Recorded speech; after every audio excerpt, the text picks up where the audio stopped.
I started off with a quote from The Illustrated Man that reads, "Long before you knew what death was, you were wishing it on someone else." I don't use the quote directly in the excerpt, but I definitely use it as the main inspiration behind the character. Long before you knew what death was makes me think of a child. And then the question is, what would make a child wish death on someone? So here's my 500-ish word scene. He crawled over to his mother, lying in the wreckage the monster had brought on them for the third time. Or was it the fourth?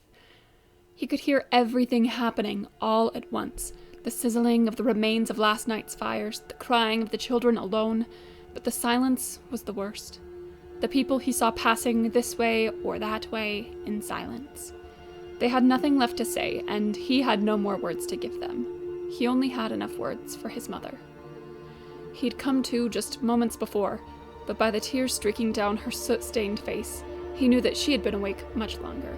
Awake and trapped. She'd always hated that.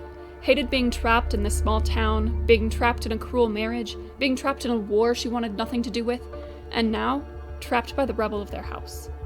Mama, her eyes flitted open for the briefest moment, just long enough to see him, before the light became too bright. "Mama, I'm here." There was the faintest of sighs in response. He took the sweat-soaked cravat from his neck, revealing the markings that set him apart as something other, and wiped her face as gently as he could. No, put it back," came the desperate, ragged whisper. "Someone will see." His brow set firmly. She'd always wrapped him in something or other, making sure that the red marks stayed hidden from their neighbors.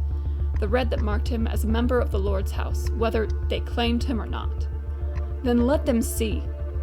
"Your father." There was an edge to his voice as he cut her off. "If they take me to him, then it's his funeral. He hurt you, hurt me, and now we're not enough. Can't you see what he's done, Mama? It's not just us anymore. It's everyone he's after." "You were always so serious." She coughed the last word out, struggling to breathe in more air. Ever since you were a child." She could never see fault in anyone. She'd always kept him from hate, kept him from passing blame, kept him from taking action, but his father had gone too far.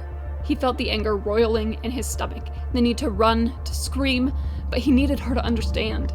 Part of him still needed her blessing. "He made sure we never had anything to smile about. Can't you see that this all comes back to him? Someone has to stop him." Her eyes peeked open one last time, the sorrow piercing him, filling him with wells of guilt. She wouldn't understand. She never would. But he'd do it anyways. Gods forgive him. He'd kill his father. As she exhaled, her muscles went limp, her gaze blank. He stood and stalked towards the mountain. His father would finally die. And not just for the sins of today, but for the multitude of sins his father had hidden along the way. And he would be the one to do it. He'd planned it 1,000 times, but this time, his mother's eyes still open behind him, she would watch him do it. It isn't perfect, but I definitely enjoyed my favorite part of writing, which is dark backstories and world creation. So here's to more writing and creative energy flowing. If you write anything for this prompt, go ahead and share it below and join me in trying to practice to the point of not sucking.